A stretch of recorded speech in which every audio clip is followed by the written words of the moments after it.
Saludos amigos y hermanos, por la gracia de Dios nos encontramos nueva vez en este espacio Más cerca estoy. Agradeciendo a cada uno de ustedes el esfuerzo de apartar este momento para juntos compartir el mensaje de la palabra y también juntos invocar el nombre de Dios e interceder en favor de algunas peticiones especiales de personas, familias y lugares que tienen alguna necesidad especial. Hoy estaremos estudiando el tema Los dos testigos del Apocalipsis, un tema profético de profundas implicaciones, no solo históricas, sino teológicas, y lo que tiene que ver sobre todo con la certeza de que estamos en el camino correcto, camino hacia el desenlace final de la historia de este mundo. Es conocido el dicho que frecuentemente se escribe o se enuncia en algunos lugares donde dicen que los pueblos que olvidan su historia están condenados a repetirla. En el aspecto religioso esa es una verdad mayúscula por el hecho de que frecuentemente la historia se repite y se repite en grandes rasgos, grandes proporciones. Así que hoy estaremos estudiando ese tema, los dos testigos del Apocalipsis. Padre Santo que estás en los cielos, bendito y alabado sea tu nombre siempre. Te agradecemos desde ya por las respuestas que estás dando a cada petición, cada clamor, cada oración.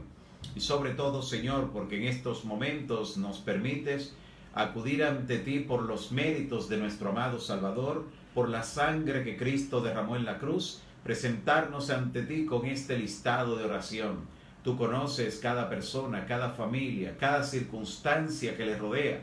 Y también, Señor, conoces la forma extraordinaria que utilizarás para responder a cada uno de ellos y ellas.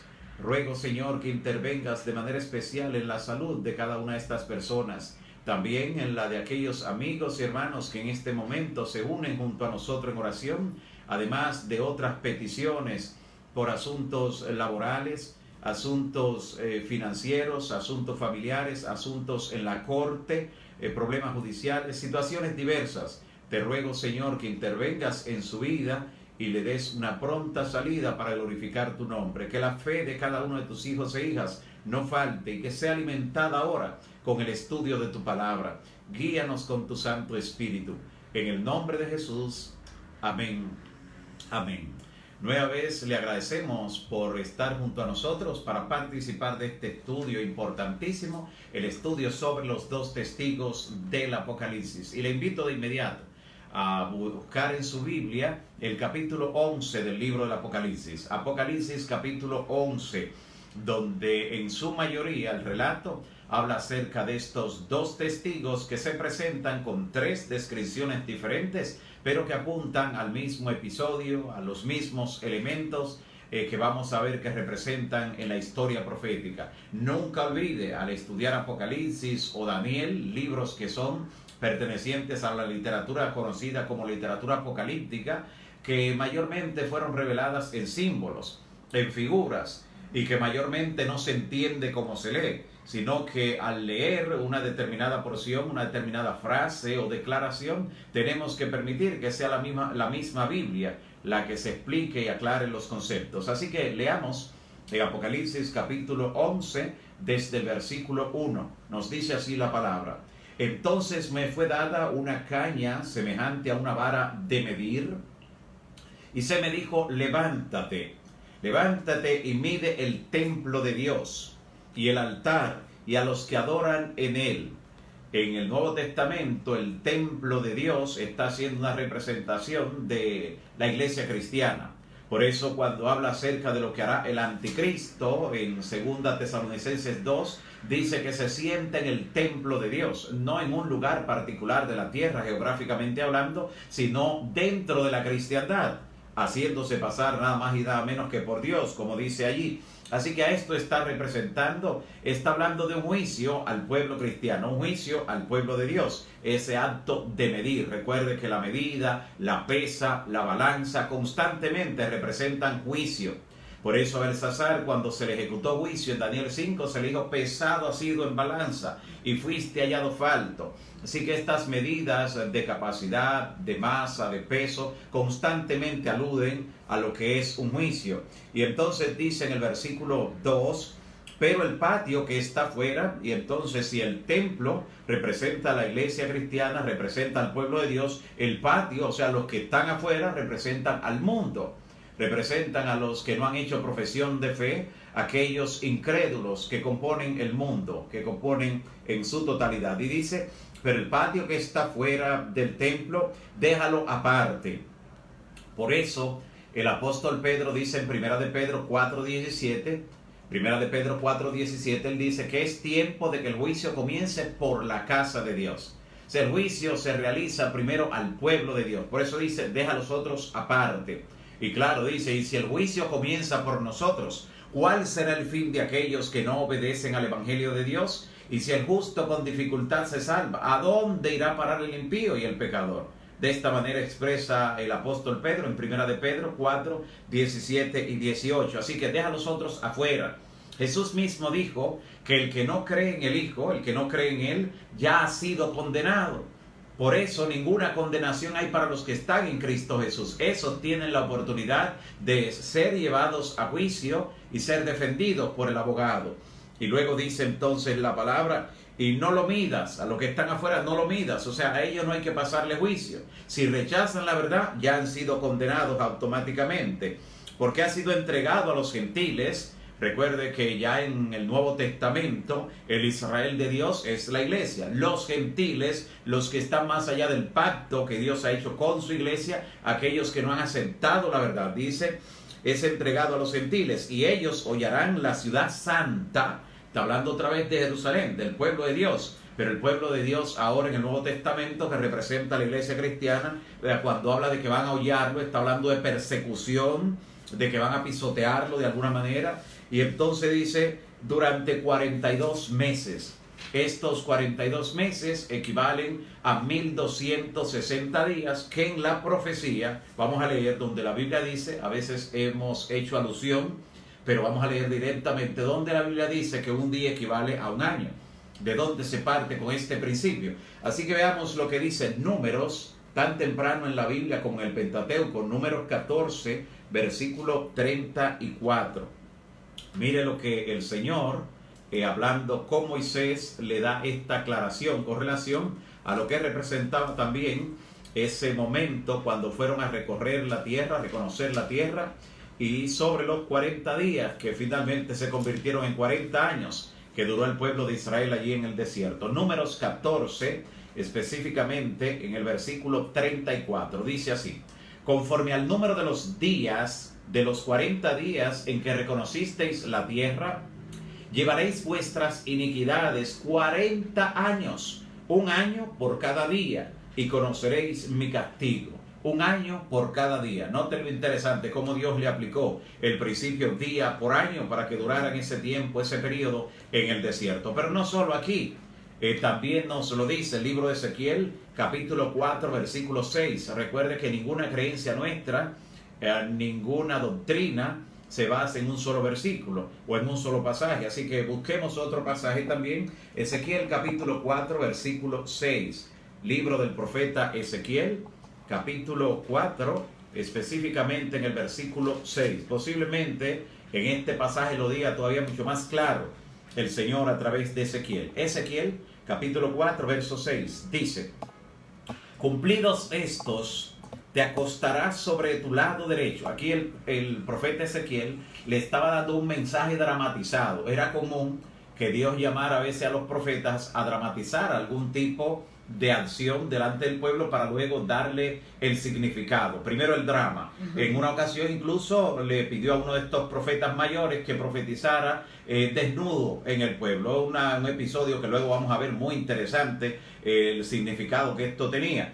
Así que los profetas tuvieron grandes desafíos cuando tenían que dramatizar ante el pueblo, pero era para captar la atención y despertarle interés al mensaje que debían transmitir. Dice el capítulo 4, verso 6 de Ezequiel: cumplidos estos, te acostarás sobre tu lado derecho por segunda vez, y llevarás la maldad de la casa de Judá 40 días, atención, día por año te lo he dado. Este es el principio bíblico donde la profecía dentro de la era cristiana se mide de esa forma. Un día equivale a un año. Así que esos 1260 días de los 42 meses que el pueblo de Dios sería perseguido se enmarcan dentro de la Edad Media. 1260 años, día por año, ha dicho el Señor, que van desde el año 538, cuando se inició la supremacía del poder de la Iglesia romana, hasta el año 1798, donde ocurre una caída estrepitosa de ese sistema, como vamos a ver, porque también de esto la Biblia lo dice de manera específica.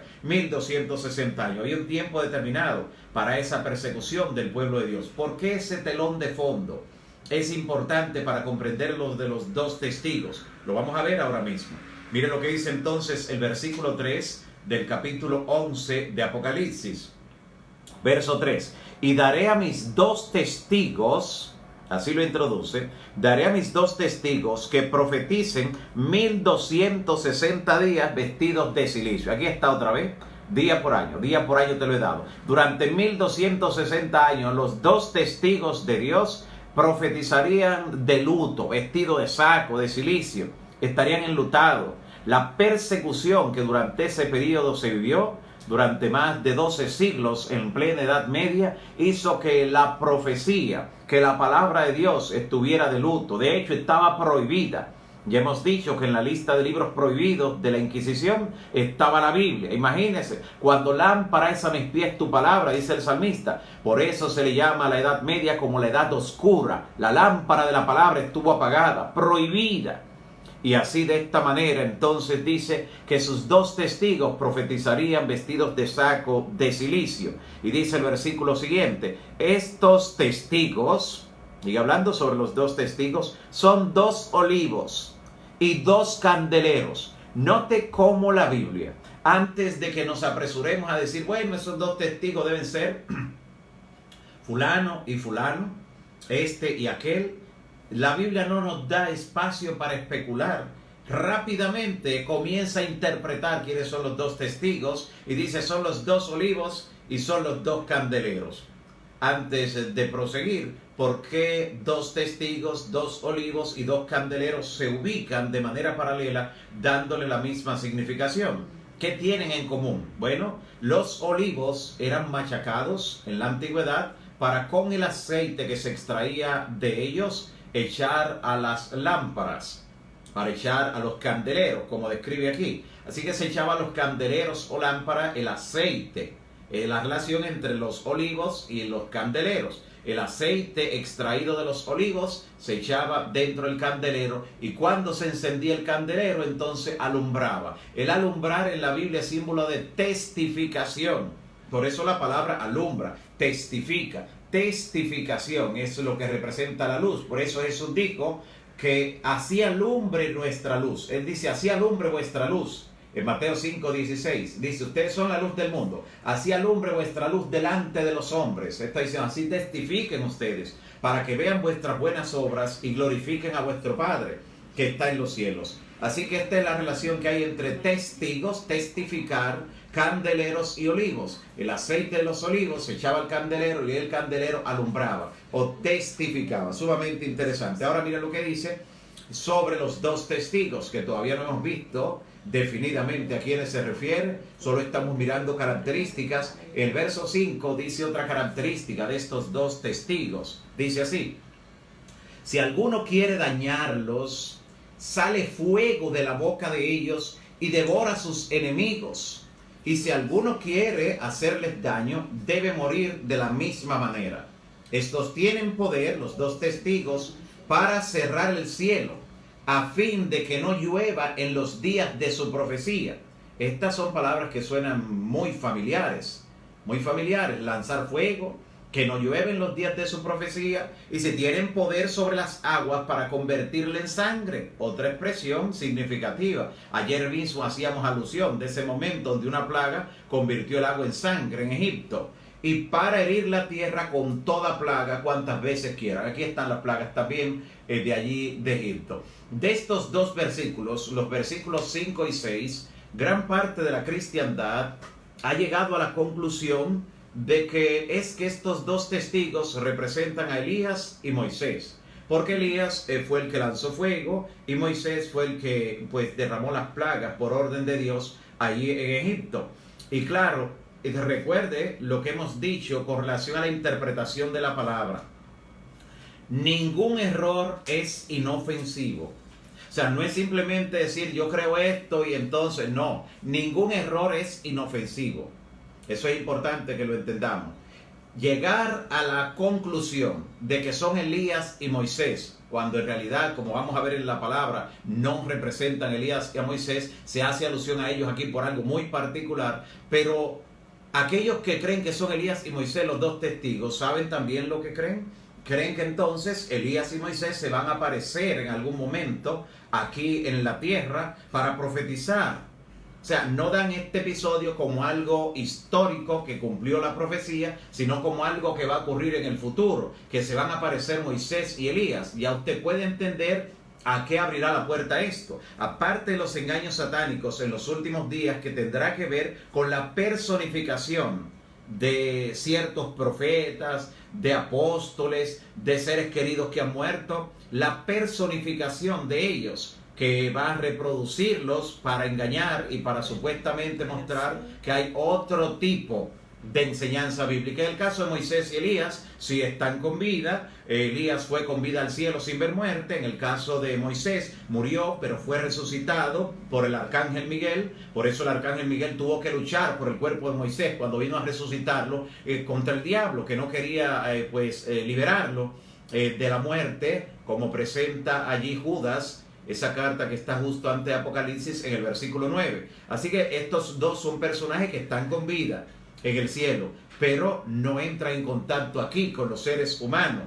Y al personificarlos aquí el enemigo en algún momento, si hay quienes le estén esperando por creer que ellos son los dos testigos que aparecerán en algún momento, pues fácilmente esto producirá un engaño masivo. Sobre todo porque la aparición sobrenatural que produce el enemigo cautiva a las personas. Son engaños de una magnitud sobrenatural, paranormal.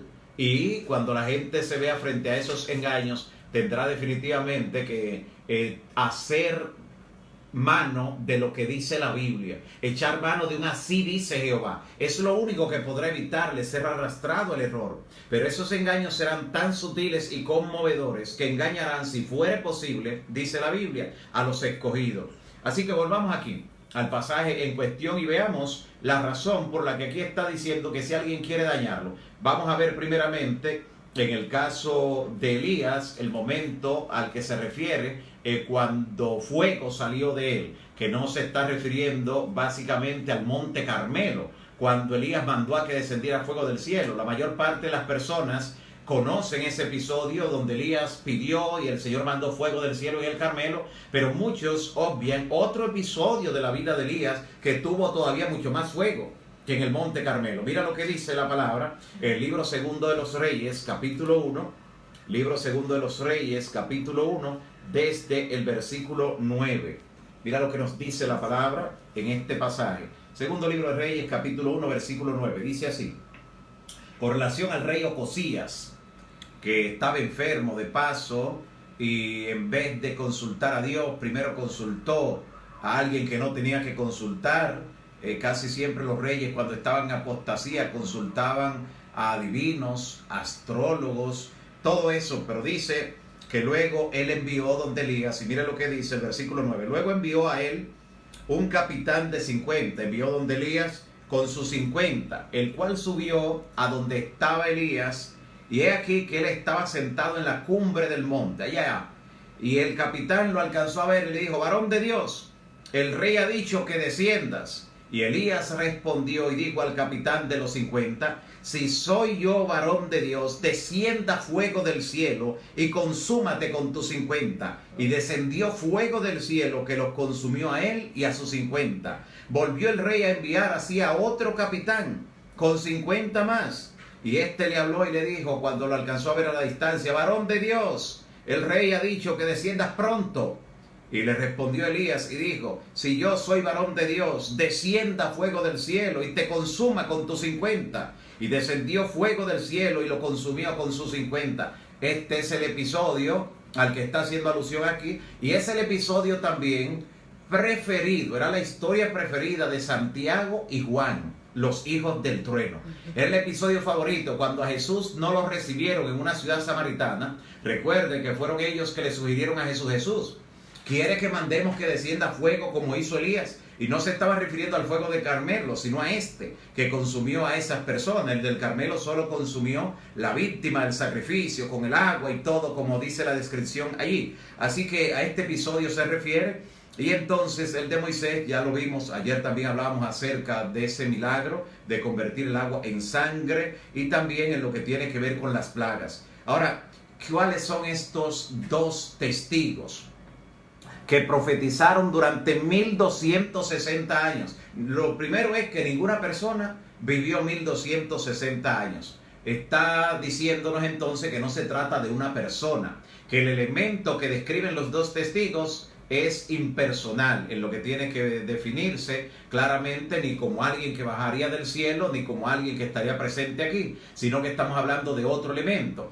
¿Quién es realmente que da testimonio de Cristo? ¿Cuáles son los testigos de Cristo? Los que hablan de la obra de Cristo. ¿Quiénes son? Veamos lo que dice el mismo Jesús en el Evangelio de Juan, capítulo 5, versículo 39. Juan, capítulo 5, específicamente en el versículo 39. El Señor Jesús dice lo siguiente: escudriñad las Escrituras, porque a vosotros os parece que en ellas tenéis vida eterna, y ellas son las que dan testimonio de mí. Note lo interesante. ¿Quiénes son las que dan testimonio de Cristo? ¿Quién testifica en favor de Cristo? La palabra, la Escritura. Así que cuando está refiriéndose a los dos testigos de Cristo, se está refiriendo a la Escritura, el Antiguo y el Nuevo Testamento, que son los que dan testimonio de la obra de Cristo. Un testimonio poderoso. La palabra de Dios es la que testifica. El Antiguo Testamento hablaba acerca del que habría de venir, y el Nuevo Testamento habla del que vino. ¿Nota? Y por eso cuando el apóstol Pedro está describiendo lo que ocurrió en el monte de la transfiguración, que de hecho allí estuvieron también presentes Moisés y Elías con el Señor Jesús, en ese episodio dice claramente la palabra que cuando él está dando el testimonio en la carta de Pedro, él dice: nosotros vimos la gloria, estuvimos allí, pero si no nos creen por el testimonio que nosotros damos, ahí está la Escritura, ahí está la palabra profética, que es más segura. Así que más que una persona testificando, los verdaderos testigos de Cristo y de su obra constituye la Escritura, y se define como dos testigos porque son el Antiguo y el Nuevo Testamento específicamente. Por eso aún se define la Biblia como una espada, pero ¿de cuánto filo? De dos filos. Son dos testigos definitivamente. Y fue la palabra de Dios la que durante esos 1260 años testificó vestida de saco, de cilicio, siendo perseguida la palabra de manera clandestina, y se le llama dos testigos porque es Antiguo y Nuevo Testamento, claramente. Y note cómo entonces ahora sí tiene sentido el hecho de decir que son dos olivos y dos candeleros. Los dos olivos porque está representado del aceite que debe ser echado a los candeleros para que la luz brille, para que testifiquen. Ya había dicho el salmista: lámpara es a mis pies tu palabra y lumbrera a mi camino. Ahora sí tiene sentido lo que define entonces esos 1260 años donde sí se predicó la palabra por aquellos que huían de la persecución religiosa, entre las montañas, entre las cuevas, entre los montes, de esa manera clandestina, vestido de luto, como dice claramente la palabra. Pero ¿por qué dice, usando la figura aquí de la antigüedad, tanto de Elías como luego de Moisés, por qué dice: si alguno quiere dañarlos, sale fuego de la boca de ellos y devora a sus enemigos? Los enemigos de la palabra, los que rechazan la palabra, su final será con fuego. ¿No dice también Isaías: no es mi palabra como el fuego y como martillo que quebranta la piedra? Pero aún sobre la palabra, aquellos que la rechazan, que intentan mutilarla o cambiarla, quitarle o añadirle, mira lo que dice la palabra. Apocalipsis capítulo 22, versículos 18 y 19. La última página de la Biblia. Apocalipsis 22, versículos 18 y 19. Dice así: yo testifico a todo aquel que oye las palabras de la profecía de este libro, si alguno añadiere a estas cosas, Dios traerá sobre él las plagas que están escritas en el libro. Está mirando las plagas de las que habla también allí sobre los dos testigos. Y dice aún más, y si alguno quitare de las palabras del libro de esta profecía, Dios quitará su parte del libro de la vida y de la santa ciudad y de las cosas que están escritas en él. Y al que se le quite el nombre del libro de la vida, ¿qué le pasará? Mira lo que dice Apocalipsis 20:15. Apocalipsis 20:15. Y el que no se halló inscrito en el libro de la vida fue lanzado al lago de fuego. Así que aquí están las dos figuras, tanto las plagas que serán añadidas sobre aquella persona que le añada la palabra y el fuego en el que terminará aquel que sea capaz de quitarle a la palabra. Por eso dice que tienen poder, de la boca de ellos tienen poder para devorar a sus adversarios. Si alguno quiere hacerle daño, debe morir de la misma manera. Entonces tienen poder para cerrar el cielo, otra figura interesante. Poder para cerrar el cielo a fin de que no llueve en los días de su profecía. Recuerden que Elías profetizó que durante 3 años y medio no iba a llover sobre la tierra. Y no llovió. Y la catástrofe natural, la necesidad, el terror que se apoderó de los habitantes de esa región cuando no hubo alimento, cuando aún la ganadería fue perdiendo todos sus elementos, todo su ganado, producto de la sequía, los arroyos, los ríos se secaban, dejaban de fluir. Fue algo sencillamente terrible. No llovía durante los días de su profecía. Pero aquí está diciendo que los dos testigos, refiriéndose a la palabra, el Antiguo y el Nuevo Testamento, que fueron prohibidos durante la Edad Media, perseguidos también, tienen poder para que durante los días de su profecía no llueva sobre la tierra. ¿A qué se está refiriendo? La lluvia también representa en la Biblia al Espíritu Santo, la efusión del Espíritu Santo. Por eso habla de la lluvia temprana que ocurrió en Pentecostés y la lluvia tardía que ocurrirá escatológicamente antes del fuerte pregón, antes de que se cierre la gracia, para Dios hacer un último llamado con poder. Y eso se representa mediante la lluvia. ¿Qué está definiendo aquí?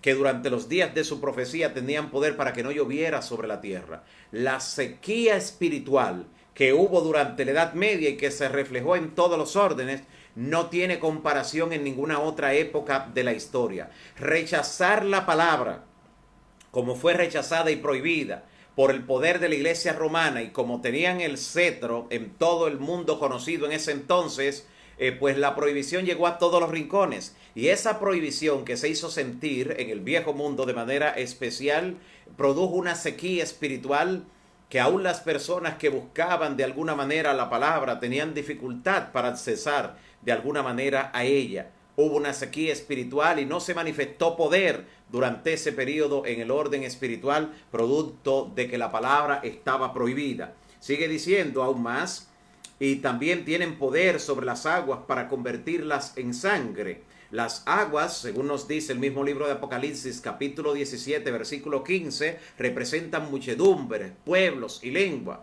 Lo que vino como resultado de la prohibición de la escritura en la Edad Media fueron grandes masacres, grandes muertes, derramamiento de sangre. Hemos mencionado varias veces que decenas de millones de personas murieron en manos de ese poder opresivo del sistema romano, murieron en manos del Santo Oficio de la Inquisición, como se le llamaba. Sigue describiendo, y para herir la tierra con todo tipo de plagas cuantas veces quieran. Por eso dice allí Apocalipsis 22, 19, que aquellos, y 18 también, que aquellos que le añadan a la palabra, Dios le va a añadir las plagas. Así que el que le añada a la palabra de Dios tiene que enfrentar eso. Ese es el poder de los dos testigos, Antiguo y Nuevo Testamento. ¿Sabe que muchas denominaciones, aún dentro de la cristiandad, han fragmentado la palabra y dicen, no tenemos que leer, ya no tiene importancia el Antiguo Testamento? Oiga lo que está diciendo, los dos testigos tienen ese poder, y si alguien trata de quitarle a la escritura, oiga cuál es la consecuencia. La palabra de Dios es una unidad perfecta. Cuando Jesús dijo escudriñen las escrituras, lo único que estaba escrito era el Antiguo Testamento. Cuando Pablo escribió y dijo que toda escritura es inspirada por Dios y útil para enseñar, para redarguir, a fin de que el hombre de Dios sea enteramente equipado para toda buena obra, lo único que había como escritura era el Antiguo Testamento. El Nuevo estaba en proceso. Así que cada vez que la Biblia habla de la importancia de la Escritura, ¿sabe a qué se refiere? Al Antiguo Testamento. De hecho, el Nuevo Testamento constituye una explicación o una exégesis de lo que hay en el Antiguo, una explicación detallada de su cumplimiento, de la importancia, de la aplicación. Pero la Biblia es toda una unidad. Y la hierba se seca y la flor se cae, dice Isaías en el capítulo 40, versículo 8, pero la palabra del Dios nuestro permanece para siempre. Cristo mismo dice en Mateo capítulo 24, versículo 35, Jesús dice en Mateo 24, 35, el cielo y la tierra pasarán, pero mis palabras no pasarán. Sumamente importante el poder que tiene la Biblia, la Escritura. Y dice en el versículo 7, cuando hayan acabado su testimonio, y es interesante que la expresión que aquí se traduce como cuando hayan acabado su testimonio, está en un tiempo en griego que no es un tiempo como los que se conocen en la condición verbal en castellano, que solo está el pasado, el presente y futuro. En griego existen otros tiempos verbales como el auristo conjuntivo, en fin, varios tiempos verbales, y el que aquí está en esa expresión no es cuando hayan acabado, sino cuando estén acabando su testimonio.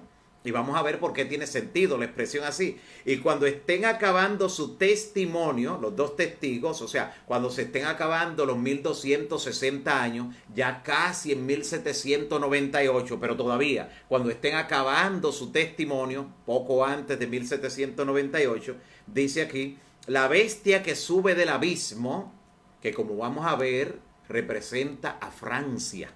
Vamos a ver los elementos y los detalles. La bestia que sube del abismo hará guerra contra ellos. Y no cualquier Francia, sino la Francia de la Revolución Francesa. Porque en la Revolución Francesa, cuando estalla el proletariado, cuando el pueblo obrero, la clase obrera, estalla contra la burguesía, contra los prelados, contra los ricos, los señores feudales que tenían oprimido al pueblo, que amasaban fortuna, pero con el sudor de los pobres, cuando estalló la Revolución Francesa, de manera interesante, surge en Francia el ateísmo militante, que más adelante toma forma y se conoce como el comunismo. Es el origen del comunismo o el socialismo político, esa forma, ese sistema político-económico que surge justamente en Francia. A eso se le define como la bestia que sube del abismo. Cuando leemos esto en la Biblia, está haciendo alusión tanto a la Francia de la Revolución, como también al ateísmo militante o al comunismo o socialismo, como se le llama más modernamente. Cuando estén acabando su testimonio, los dos testigos, o sea, casi en 1798, casi, la bestia que sube del abismo hará guerra contra ellos y los vencerá y los matará. Y efectivamente, en la década de 1790, pero más especialmente en 1793, cuando fue la parte cruda de la Revolución Francesa, se prohibió la Biblia en Francia, se prohibieron los templos, se clausuraron todos los templos religiosos, todo, y quedó prohibido el ejercicio del culto y de cualquier práctica religiosa. 1793. ¿Cuántos años faltaban para 1798? 5. Ya, casi cuando estuvieran acabando su testimonio. ¿Nota lo interesante? Esta bestia que subía del abismo iba a hacer una guerra contra ellos y los iba a vencer. Y así ocurrió, efectivamente. Hubo una guerra contra la palabra y dice que sus cadáveres, ya los restos de la palabra, mire lo que dice. Sus cadáveres estarán en la plaza de la grande ciudad, que en sentido espiritual se llama Sodoma, y Egipto, donde también nuestro Señor Jesucristo fue crucificado. Y uno se pregunta, ¿Cristo fue crucificado en Egipto o Sodoma? No. ¿Qué es lo que está diciendo? Bueno, ya ha dicho la misma Biblia que es en sentido espiritual. Así que hay que buscarle una explicación simbólica. Así que le está llamando Sodoma y Egipto. ¿Por qué Egipto? En Egipto fue el primer lugar donde se desafió abiertamente a Dios, la creencia en Dios. Cuando Moisés fue donde Faraón y le dijo, dice Jehová que deje ir a su pueblo. ¿Sabe lo que le contestó Faraón? ¿Y quién es Jehová para que yo deje ir a su pueblo? O sea, es un desafío a la deidad, un desafío a Dios. El ateísmo es el que es representado aquí por Egipto. Así que de manera figurada le está llamando a Francia Egipto, número 1, pero también le está llamando Sodoma. ¿Por qué? Porque se distinguió de manera especial Francia y sobre todo la comunidad parisienne se distinguió por su promiscuidad. Toda la inmoralidad que a la que pudieron darle rienda suelta a sus deseos, le dieron cuando se prohibió todo acto religioso, se sintieron con libertad para hacer de todo. En las calles, en las plazas, y por eso aquí se le llama de esa manera a esta bestia que sube del abismo, a la Francia, a la revolución, y entonces se le llama Egipto por su ateísmo, su declaración contra Dios y contra la palabra, y también Sodoma por la promiscuidad espiritual. Pero dice que los cadáveres de los 2 testigos de la palabra, Antiguo y Nuevo Testamento, estarían sobre la plaza de esa grande ciudad. ¿Sabe cómo se le llamó a esa plaza? La Plaza de la Revolución. Sí, muchos conocen modernamente la Plaza de la Revolución en La Habana, Cuba. Pero históricamente la gran plaza de la Revolución es la Plaza de la Revolución Francesa. Y en esa plaza se quemaron todos los volúmenes de la Biblia que se encontraron. Todos fueron quemados allí. Y decidieron que para que se mostrara mayor desprecio, ni siquiera recogieran la ceniza o los restos de las páginas de pergaminos, de libros, que lo dejaran allí. Por eso dice que los cadáveres de ellos, de los 2 testigos, estarían dejados ahí en la plaza y no serían enterrados, no serían sepultados. Y dice, donde nuestro Señor Jesucristo fue crucificado. La palabra de Dios encarna a Cristo. Por eso Jesús es la palabra que se hizo carne y habitó entre nosotros. Jesús es la palabra, es el verbo de Dios. Por eso, al crucificar la palabra, al quemar la palabra, al dar muerte a estos 2 testigos que representa la Biblia, Antiguo y Nuevo Testamento, era como si estuvieran crucificando a Cristo mismo. Por eso dice que en sentido espiritual, allí Cristo fue crucificado. Y dice, y los de los pueblos, tribus, lenguas y naciones verán sus cadáveres por 3 días y medio. Tome en cuenta este detalle. Recuerde, día por año. Entonces serían 3 años y medio. Verían sus cadáveres durante 3 días y medios y no permitirán que sea sepultado. Ya vimos eso. Y los moradores de la tierra se regocijarán sobre ellos y se alegrarán y se enviarán regalos unos a otros. ¿Sabe que eso ocurrió en Europa? Cuando las demás naciones en Europa supieron lo que estaba haciendo Francia, muchos que estaban de acuerdo con ese espíritu de la revolución, con el ateísmo, con dar la espalda a todo lo que significara Dios, mandaron presentes allí a la gente que estaba dominando, sobre todo al directorio de la Revolución Francesa, dándole encomios y reconociéndolo como que realmente estaban haciendo algo bueno. Y claro, aquí tenemos que hacer un paréntesis para explicar algo. ¿Por qué Francia se manifestó en forma tan cruel contra la Biblia, contra la religión? ¿Por qué? ¿De dónde salió esto? Bueno, no todo se debió a la opresión política.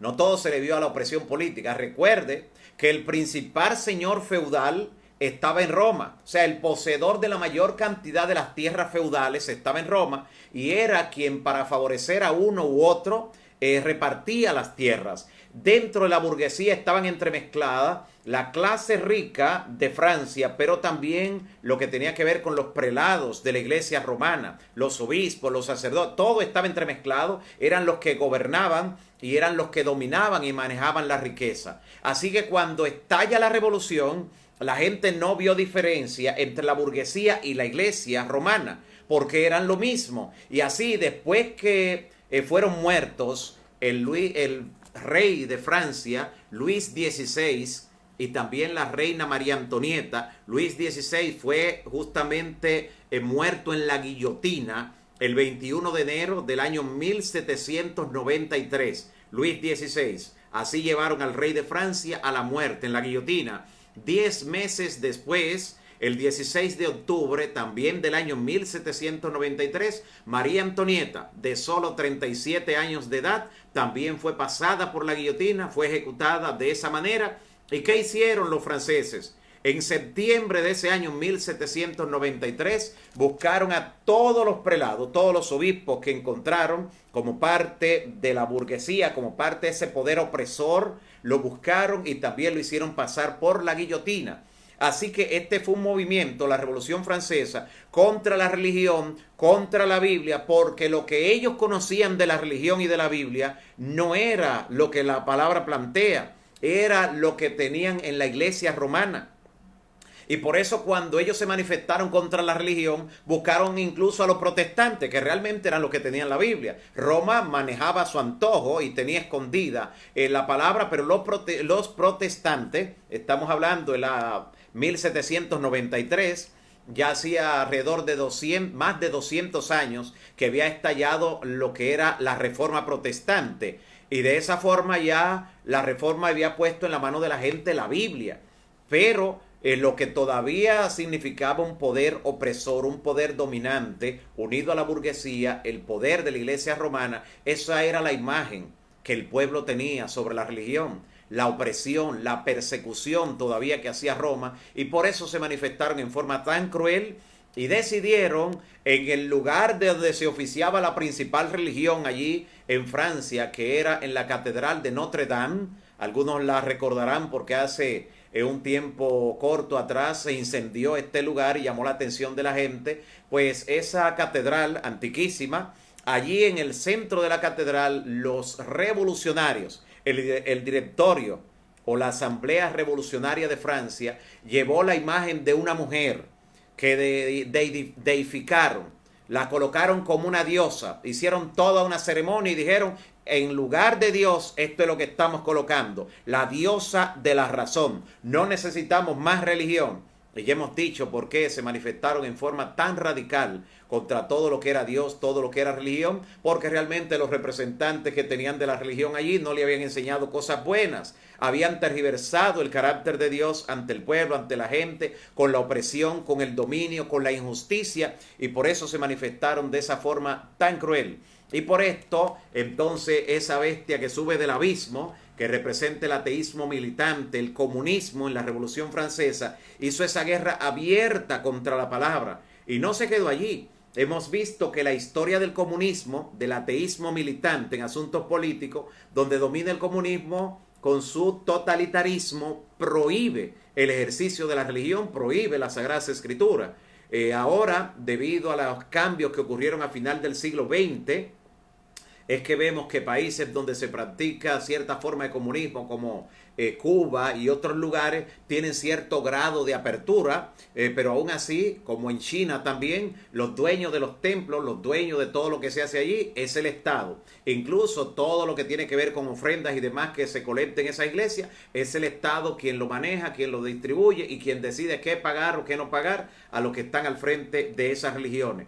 Así que esa es la forma del comunismo, el ateísmo militante que surge en la Revolución Francesa, conocido aquí como una bestia que sube del abismo, un poder que haría guerra contra la palabra de Dios, contra los dos testigos, y estos 3 días y medio que estarían en la plaza, que ya hemos visto, según Números 14:34 y Ezequiel 4:6, que equivalen a 3 años y medio, porque en esos pasajes dice día por año te lo he dado. ¿Cuándo fue la prohibición?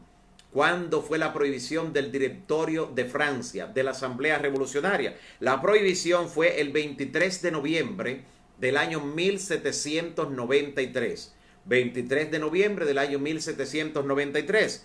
¿Y hasta cuándo duró esa prohibición? Hasta exactamente 3 años y medio después. Justamente 3 años y medio después, cuando el 17 de junio del año 1797, 17 de junio de 1797, entonces la Asamblea Legislativa de Francia levantó mediante un decreto la prohibición y dio la orden otra vez, la libertad de que la gente podía aperturar los templos, de que podía hacer servicios religiosos, de que podían utilizar también literatura religiosa, incluyendo las Biblias que pudieron quedar, que se libraron de lo que fue el azote de la Revolución Francesa. Así que exactamente 3 años y medio, como indicaba la profecía al hablar de 3 días y medio. Repito las fechas para que usted pueda sacar cuenta allí.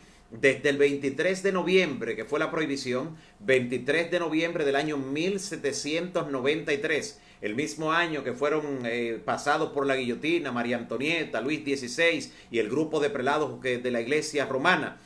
23 de noviembre del año 1793 la prohibición y fue levantada luego por el Directorio de Francia de la Revolución el 17 de junio del año 1797. Esto es comprobable históricamente hablando. Por eso notamos que en la profecía la exactitud y la precisión matemática habla no solamente de lo que tiene que ver con fe, habla incluso de un aspecto que usted lo puede razonar, claramente puede calcular, puede ver si se cumplió o no.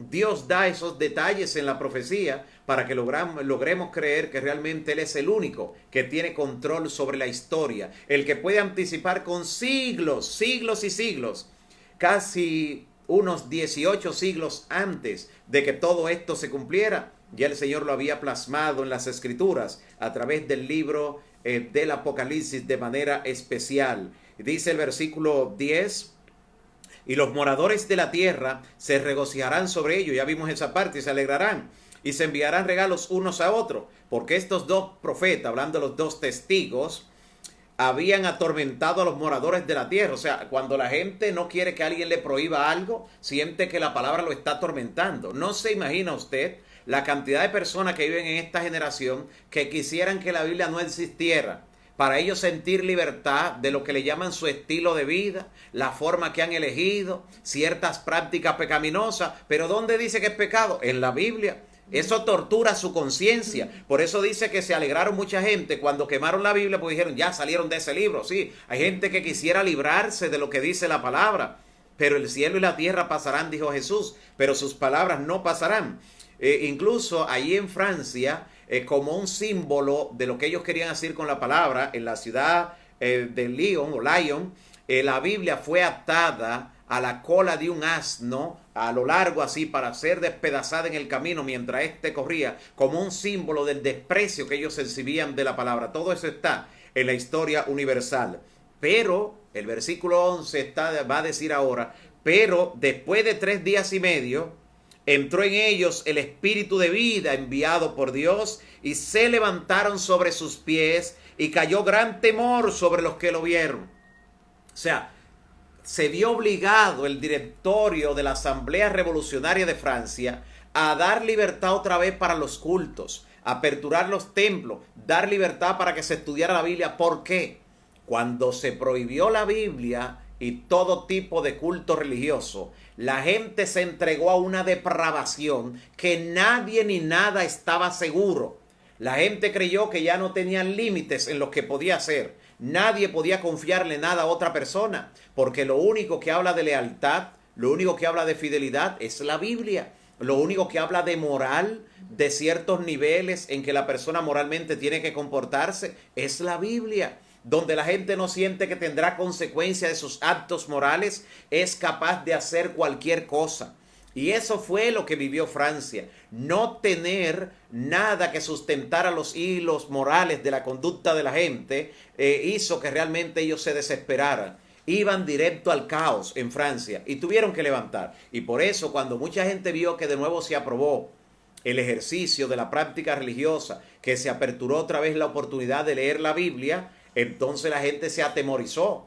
Dijeron, pero ¿y qué es esto? Si ya creíamos que nos habíamos librado del azote de la Biblia, de tenernos que decir qué hacer, qué no hacer, de que cuando estamos haciendo cosas malas sentimos ese golpecito en la conciencia. ¿Y de dónde vino ese poder tan misterioso que obligó a la Revolución Francesa a aprobar de nuevo todo esto? Por eso la gente realmente entró en temor, se dieron cuenta de que estaban luchando contra algo que no podían luchar, contra la palabra de Dios. Por eso dice Isaías, hablando acerca de las palabras del Señor, dice, no es mi palabra como martillo y como el fuego y como martillo que golpea la roca. Ciertamente así es la palabra de Dios. Y dice, y oyeron, y vino una gran voz del cielo que decía, subid acá. Y subieron al cielo en una nube, y sus enemigos lo vieron. O sea, ¿de qué está hablando? O sea, el sitial al que Dios colocó de nuevo la palabra, después que fue vituperada, enjuiciada, maltratada, quemada en la Plaza de la Revolución en Francia, ahora Dios le dio un sitial. ¿Saben qué? Uno de los que luchó justamente contra la palabra fue Voltaire, ese filósofo ateo francés. ¿Y saben en qué se convirtió la casa donde murió Voltaire? Se convirtió en una casa publicadora de Biblias. Así Dios, y hoy en día el libro más vendido en el mundo entero es la Biblia. Millones y millones de copias de las Escrituras alrededor de todo el mundo. Todavía al día de hoy sigue siendo el libro de mayor actualidad, aun siendo el libro posiblemente más antiguo en el aspecto sagrado que tenemos como legado de Dios. Sin embargo, cada día por el cumplimiento de las profecías adquiere esa importancia capital para el ser humano. ¿Cuántas vidas son transformadas? Todo el milagro que sigue haciendo la palabra de Dios, que siguen haciendo estos dos testigos de la palabra. Interesante lo que plantea la Biblia. ¿Y por qué la Biblia mayormente usa esta terminología sobre la testificación? Porque el poder de la palabra no está en simplemente tener el libro allí. El poder de la palabra está cuando se predica, cuando se testifica. Por eso este lámpara a nuestros pies es un lucero, es un farol, es un candelero. Pero Jesús dijo, así alumbre vuestra luz delante de los hombres para que vean vuestras buenas obras y glorifiquen a vuestro Padre. Sigue diciendo, y se le dijo, suban acá. Y entonces dice el versículo 13, en aquella hora hubo un gran terremoto.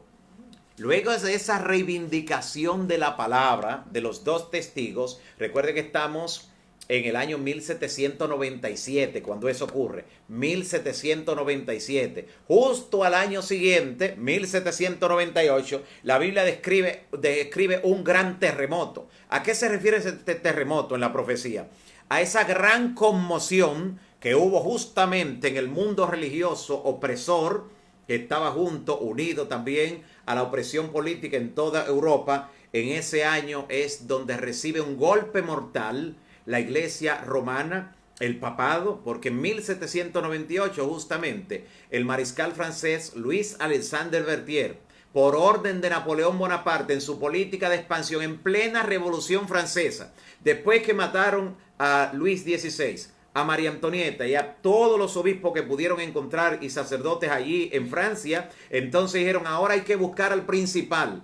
Y el principal estaba allá en Roma y lo mandó a buscar Napoleón Bonaparte. Y mandó al mariscal francés Louis Alexandre Berthier, quien entró allí en Roma, y note qué fecha, ese 10 de febrero del año 1798, tomó prisionero al Papa Pío VI, le quitó el anillo, le quitó el cetro y le quitó la corona, terminando así con todos los poderes que había ostentado el obispo de Roma sobre no solo la iglesia y no sobre toda Europa.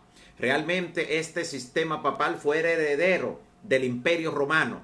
Fue quien dominó durante toda la Edad Media ese sistema religioso, haciendo a su antojo y dominando en una forma cruel, sobre todo con la institución de la Inquisición, que ya hemos hablado acerca del saldo de víctimas de ese sistema. Así que ahí hablaba acerca de un gran terremoto que ocurriría. Está hablando de esa gran conmoción que realmente hubo contra el poder que había sido perseguidor, y se cumplió lo que Cristo mismo había dicho. Note lo que Jesús había dicho en Apocalipsis capítulo 13, versículo 10.